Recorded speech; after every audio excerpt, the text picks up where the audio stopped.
Hey, ¿qué la que hay, mi amigo? Es Rocky here from SpeakSpanishFaster.com y en el video de hoy vamos a hablar de los pronombres de objeto directo. In today's video, we are going to talk about direct object pronouns. This will probably be part one of a many-part series because this is not a topic that can be mastered in just a few minutes. But I'm going to try to make it as easy and as clear as possible for you. I will say that this is a topic that confuses a lot of people that are trying to learn Spanish. For a lesson like this, I think it's important that you hear and see what's happening. So I'm going to share with you my computer screen. Let's dive right in. All right, so let's start this off by answering the simple question, what is a direct object pronoun?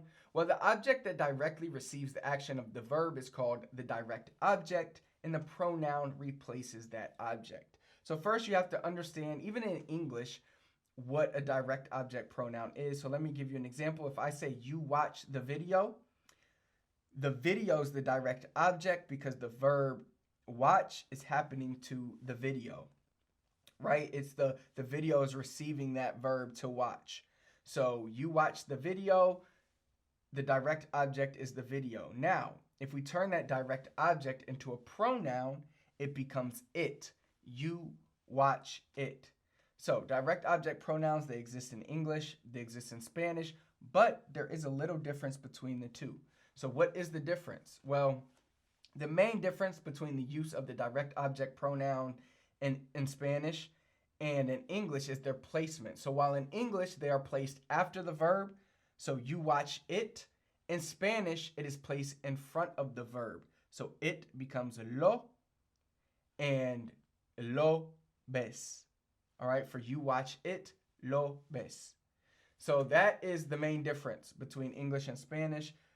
Direct object pronouns, and don't worry, I'm going to give you a lot of examples, but it's that the direct object comes before the verb in Spanish, after the verb in English. So let's look at an example, okay? Tom eats the bread. So what does Tom eat? The bread. So bread is receiving the action of eat, all right? So bread is that direct object.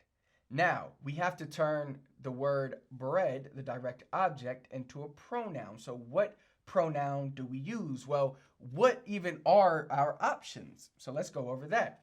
We have me, we have te, we have lo, we have la, we have nos, we have os. Os is for the vosotros form, which only exists in Spain. And then we have los, and we have las. All right, so let's go back to this example. Tom eats the bread.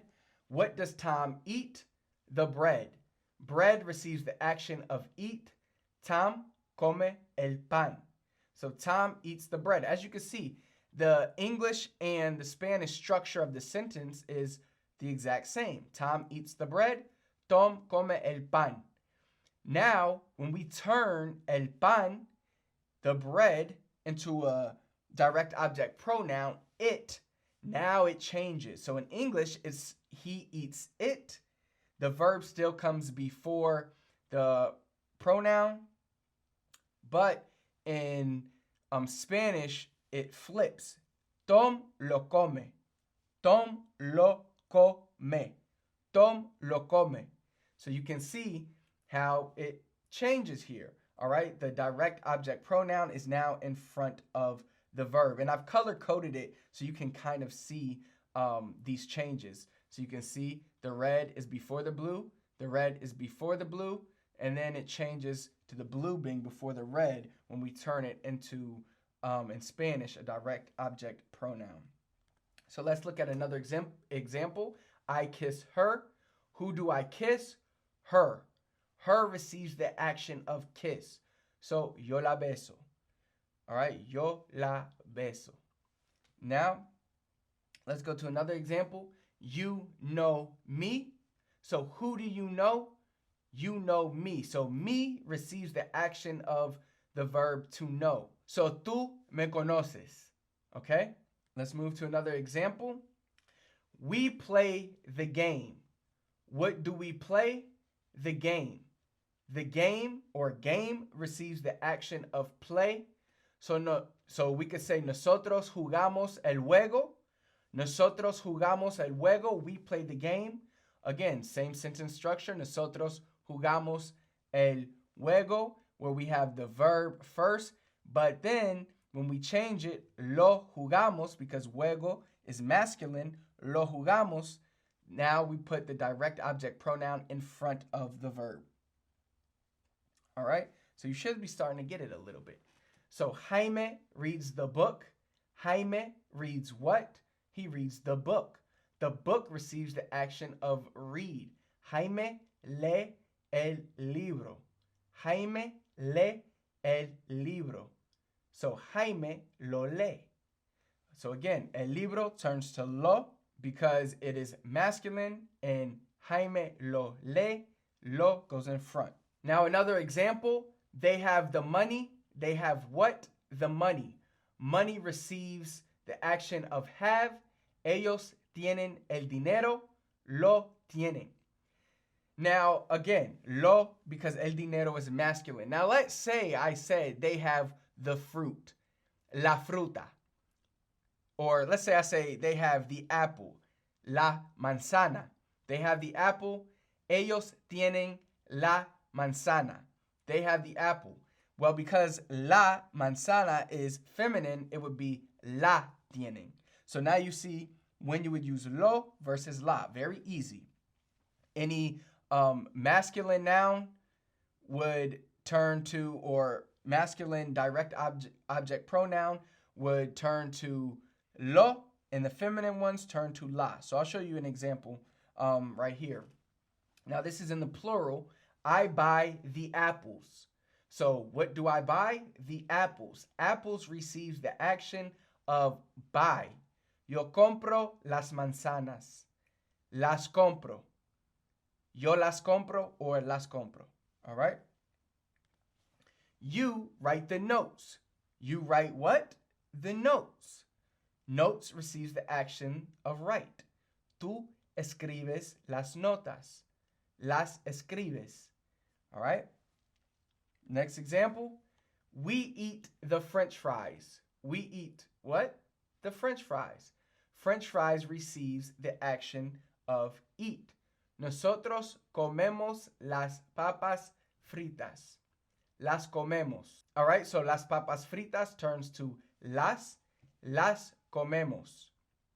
All right, very, very simple. Once you start getting the pattern, it starts becoming very, very easy. Now, let's say we eat the chickens. So if I said nosotros comemos los pollos, las would turn to los because it's masculine. Los comemos. So let's look at another example here. He has the pens. He has what? Pens. The pens. The pens receives the action of has. Now, remember, the pens, las plumas, is plural and is feminine, so we use las. Él tiene las plumas. Las tiene. Las tiene. So last example of this, John buys the fruits. John buys what? The fruits. Fruits receives the action of buys. John compra las frutas. Las compra. Again, las is because las frutas is masculine, is feminine, and is plural. So again, let's go back to this right here. Now the main thing that we need to focus on is the lo, the la, the los, and the las. These will be the most used. If it's singular and it's masculine, it's lo. If it's singular and it's feminine, it's la. And if it's plural and it's masculine, it's los. And if it's plural and it's feminine, it's las. Now, one of the reasons this topic confuses so many people is because they mix up direct object pronouns and indirect object pronouns, which I will address in a later video. And it's not their fault they mix these up, because even some native Spanish speakers mix these up. In fact, this topic trips up many native speakers. For example, in some cases, you may find sentences such as viatom. You might see natives say le vi. This is called leísmo. So some places, especially in parts of Spain, they use le and les as direct object pronouns, and that is grammatically incorrect. Le and les are indirect object pronouns, but some places accept le for the male person, but never for the females.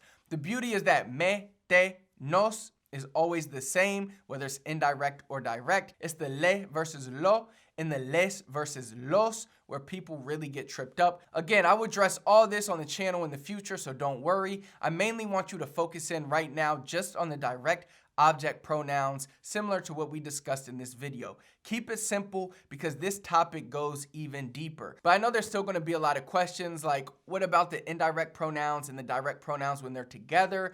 So like, what if I said something like, I give her the keys? To say that, you would need an indirect pronoun and a direct pronoun. I know it's a lot, but we will take it one step at a time. That's what I'm here for. That's why I created this channel, to help you out. So study this video, and in future videos, we'll address more on these direct object pronouns. We'll talk about the past, the future, how to use them. We'll talk about indirect object pronouns, and then we'll talk about what happens when they're both together in the same sentence. If you found this video helpful and you're looking to take your Spanish speaking and comprehension to the next level, then I highly recommend you check out my free training where I reveal the 3 biggest secrets to learning Spanish faster. Just click the first link that's pinned in the comments. That will take you to the page where you pick your time, you enter your name and your email, and you easily register for the training. If you enjoyed the video, you already know what to do. Hit the thumbs up for me. Comment below, let me know what else you need help with. Last but not least, please do not forget to subscribe to my channel and turn on notifications so you never miss another video. Until next time, I'll see you then.